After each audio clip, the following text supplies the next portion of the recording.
Olá. Uma das mudanças mais significativas trazidas pela pandemia foi a mudança na forma de trabalhar.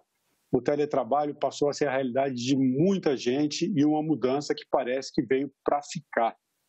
Um estudo realizado pelo Instituto de Pesquisas Econômicas e Aplicadas, o IPEA, pela Diretoria de Macroeconomia do órgão, revela que o Brasil tem um potencial razoavelmente elevado para a permanência do teletrabalho após a pandemia.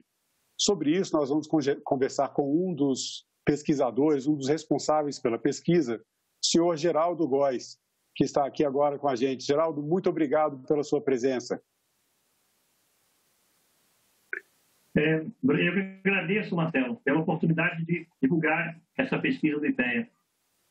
Sim, vamos começar então falando um pouco sobre essa nova realidade, né? Um dos dados mais importantes que foi trazido aí por essa pesquisa, que teve inclusive bastante repercussão já na mídia, é o potencial de teletrabalho que o nosso país apresenta.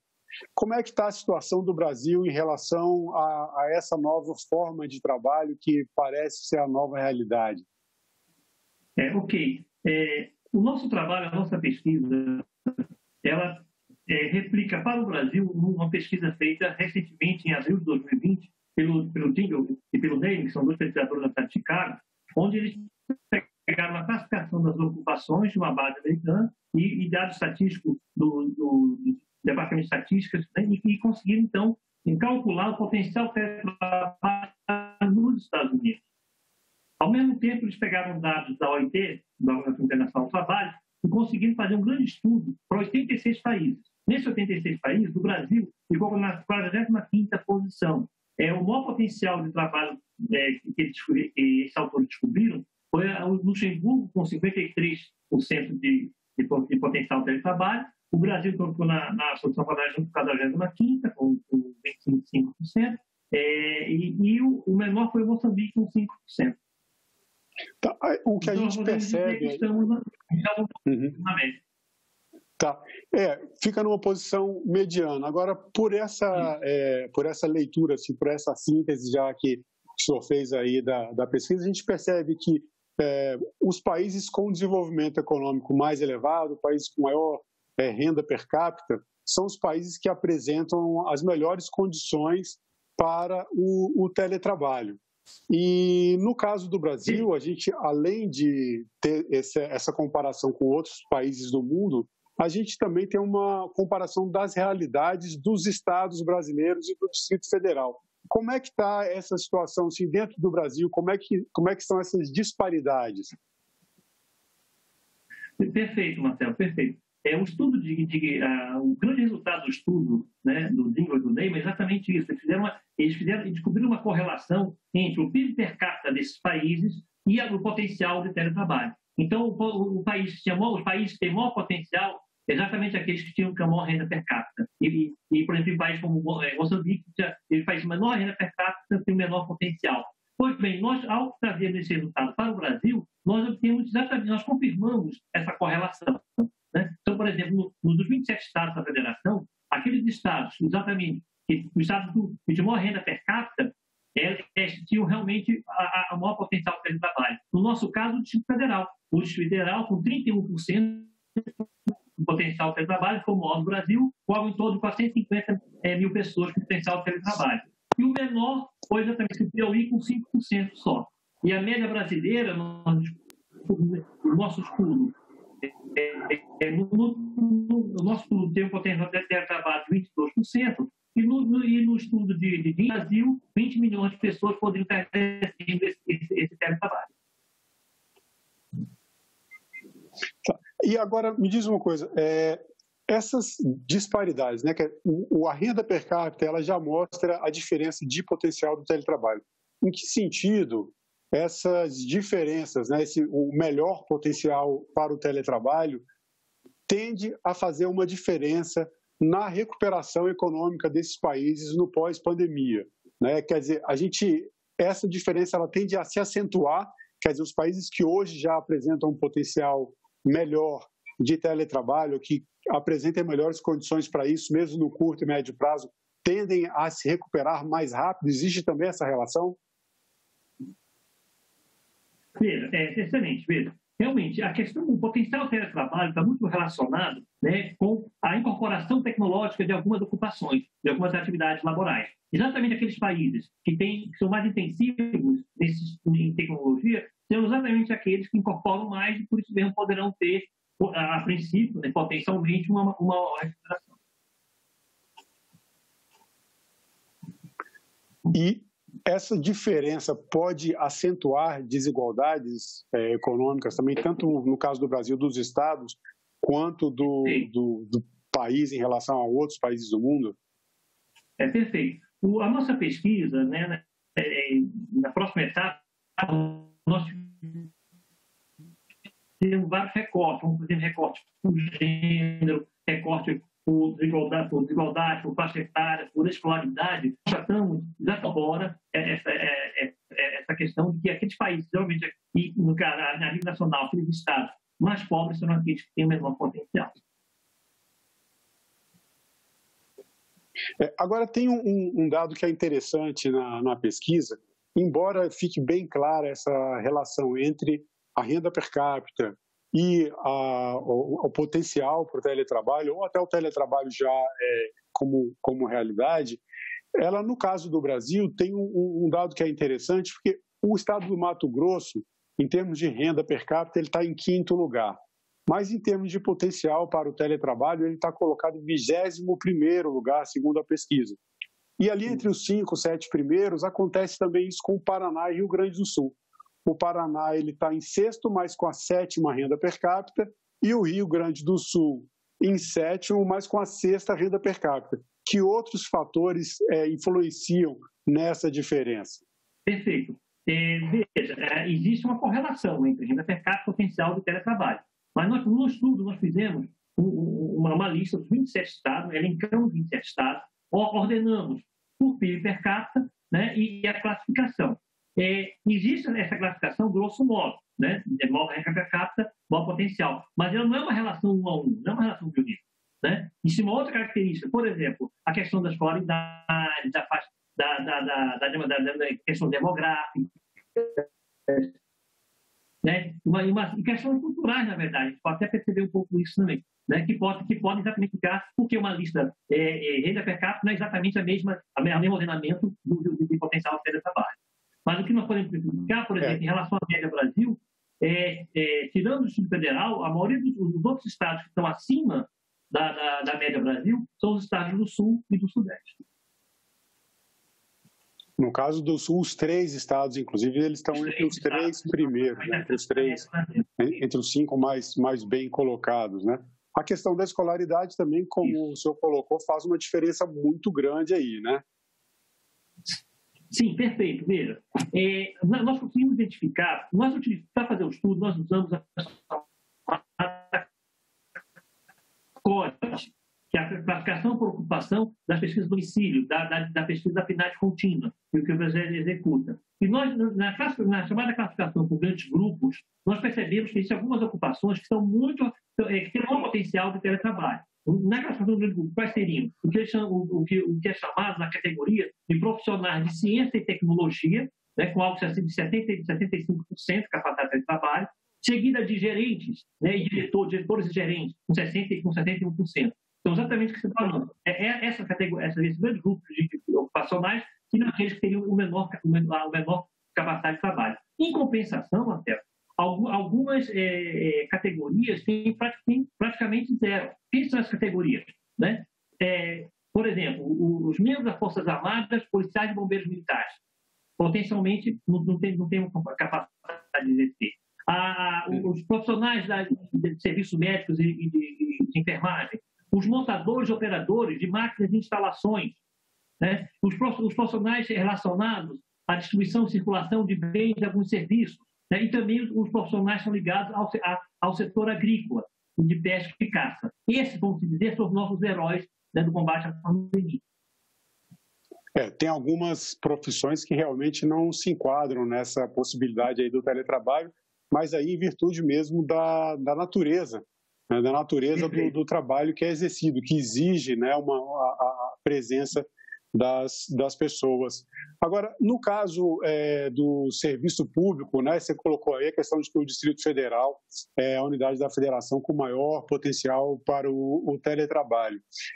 Essas mudanças, em termos econômicos, elas também vão gerar impactos, né? Então, considerando que, passada a pandemia, a gente espera que essa situação se normalize logo, que a gente supere rapidamente esse momento difícil, considerando que o teletrabalho passe a ser uma realidade, como é o caso que já está acontecendo em algumas empresas. Né? Na pesquisa para essa entrevista, eu vi que, por exemplo, o Twitter já comunicou a todos os seus colaboradores, praticamente todos, exceto aqueles que vão trabalhar na manutenção dos equipamentos, que ficou estabelecido como tempo indeterminado a prática do teletrabalho. Então, já está adotando isso como norma, né? Desculpe. Quais os setores da economia que podem ser impactados negativamente no caso de uma adoção maciça do teletrabalho? Que impactos que isso pode ter em termos de economia?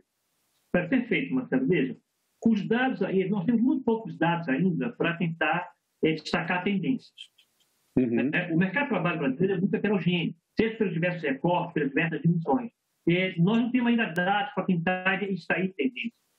Uma informação importante é que o IBGE está fazendo um esforço de fazer a chamada PNAD contínua. Inclusive, terça-feira passada, teve o primeiro resultado da PNAD Covid, a chamada PNAD Covid, né? Junto com a PNAD contínua foi feita a chamada PNAD Covid. E o primeiro resultado da PNAD Covid foi agora terça-feira passada, e a ideia é ficar durante 3 meses, ou até um pouquinho mais, até 4 meses, dos resultados, onde é uma pesquisa feita por telefone, eles vão ter perguntas específicas sobre o teletrabalho. Né? Mas nesse primeiro resultado, uma coisa interessante é que da primeira amostra que tiveram, eles identificaram 8,8 milhões de pessoas, né, em teletrabalho no Brasil. Veja, isso é efetivo, isso é medição da pesquisa. A nossa pesquisa tem identificado 20 milhões. Então, existe um espaço aí de crescimento. Né? O nosso potencial trabalho no Brasil é de 22,5%, e nessa primeira resultado da PNAD Covid, do IBGE, eles identificaram algo em torno de 13%. Né? Então, existe um espaço, por essa pergunta, existe um espaço para identificar tendências de qual setor este ou aquele será, é difícil. Mas o que nós podemos dizer é que exatamente aquelas atividades que são mais intensivas em tecnologia, provavelmente serão as que incorporarão mais rapidamente e em maior magnitude. Na pergunta que eu acabei de fazer, eu acabei estendendo um pouquinho aqui a pergunta, mas eu vou voltar um pouco no ponto. Na questão do serviço público, né, muito se fala em reforma administrativa, era um tema que estava na agenda, já com bastante força, inclusive, para ser implementado nesse ano de 2020, era uma das grandes discussões dentro do Poder Legislativo, mas não tinha nenhum tipo de colocação relativa a essa possibilidade do teletrabalho. Certamente, com tantas pessoas trabalhando agora fora dos espaços físicos, da esplanada dos ministérios, isso tem um impacto também nos gastos do governo, né? Já é possível, pelo menos, identificar que há uma redução de gastos nesses primeiros meses, ou pelo menos que a tendência do teletrabalho pode ser também parte, talvez aí até de uma medida de economia do governo federal?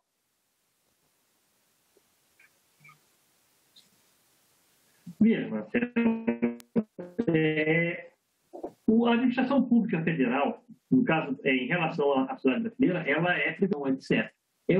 A administração pública federal foi, inclusive, pioneira, em alguns órgãos da pública federal foram os pioneiros em incorporar o teletrabalho, né, no corpo de funcionários. Né? E o que essa epidemia mostrou é que aquilo não só é possível, como até aumenta a eficiência. Nós falamos com alguns colegas, né, que a produtividade, inclusive, aumentou para alguns tipos de trabalho.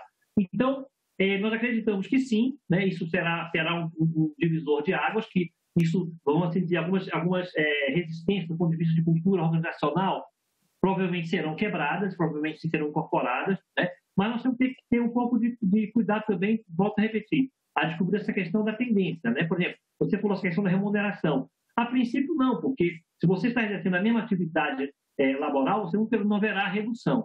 O que pode acontecer é que, em vez de um trabalho que poderia ser feito, por exemplo, por 3 servidores, poderá ser feito com 2. Então, pode haver um ganho de escala, mas isso será, a administração vai descobrir no Lean by Dog, vai aprender fazendo esse tipo de colocação. Né? Agora, isso que nós estamos falando para o setor público, né? Porque para o setor privado, Marcelo, nós temos percebido que sim, haverá uma tendência. Agora, aí há questões muito interessantes, questões trabalhistas aí. Como é que você vai controlar? No caso do setor público, você tem produtividade, tem metas. É fácil de você, entre aspas, é fácil de você mensurar o comprometimento do servidor com a sua atividade laboral. Mas em outras atividades fica mais difícil, também com o setor privado. E aí, o que tem feito, alguns programas dedicados de computação, pelo número de toques da pessoa, etc., meio que acompanhar um pouquinho mais fina. Aí tem questões de trabalhista, etc., que tem outras complexidades envolvidas. Tá. Só em relação aos gastos, eu estava me referindo mais a gastos de manutenção, como, por exemplo, energia elétrica, mesmo os gastos correntes com água, porque é um contingente grande, é um número elevado de pessoas, são vários ministérios, a administração pública federal, de fato, é grande, né? E esse tipo de, como um dos focos, talvez o principal da reforma administrativa, além da eficiência, tem também essa questão de reduzir os gastos do governo, aí eu estava me referindo aos gastos com manutenção pelo fato de hoje grande parte dos servidores públicos estarem trabalhando fora. Mas isso também é uma coisa que acontece da mesma forma no setor público, né? E em relação a essa questão da produtividade, vale destacar aqui, foi muito bem colocado pelo senhor, o Poder Judiciário já adota o teletrabalho há um tempo e, de fato, os números são muito animadores, porque há um aumento claro de eficiência em alguns setores aí da administração pública quando é adotado o teletrabalho. Em outras partes já não é bem assim, né? Em outros setores. Agora, essa questão legal, existe a consolidação das leis do trabalho, né? A CLT, ela já prevê o trabalho remoto, o teletrabalho, sem diferenciar, né? Desde que tenha a caracterização do emprego, não há diferença entre o teletrabalho e o trabalho presencial, mas a mudança que veio foi uma mudança inesperada. Então, o que acontece é que grande parte, quer dizer, uma pequena parte, já estava adotando o teletrabalho voluntariamente e, de uma hora para outra, todas as pessoas, né, muita gente foi empurrada para o teletrabalho. Do ponto de vista da segurança jurídica, isso pode trazer problemas. Eu não estou querendo também voltar aqui e antecipar tendências, né, mas são fatores que já podem ser observados aí nessa análise. Você coloca uma dimensão muito complexa nessa questão, tá, Marcelo? Porque entre questões de sociologia do trabalho, questões jurídicas, muitas outras dimensões. Na verdade, não só no Brasil, mas para outros países e outros pesquisadores de outras áreas correlatas à nossa, nós temos escutado que realmente muito ainda a se aprender, né, sobre essa temática. E em termos de produtividade para o setor público, a gente tem um ganho, mas não é uma realidade que ainda se possa colocar para todos. Agora, tem uma questão, né? Nas conclusões já da análise, né? Eu vou pedir licença para ler aqui, uma frase que tem nas conclusões, fala sobre as perspectivas de recuperação da economia, né? Enfim, o que é colocado é que as perspectivas de recuperação da economia, elas devem levar em conta essa nova modalidade de trabalho. E eu gostaria que o senhor comentasse essa afirmação, né, explicasse um pouco como que se dá essa perspectiva de recuperação econômica dentro de uma possibilidade nova para a realidade de trabalho aí das pessoas, né?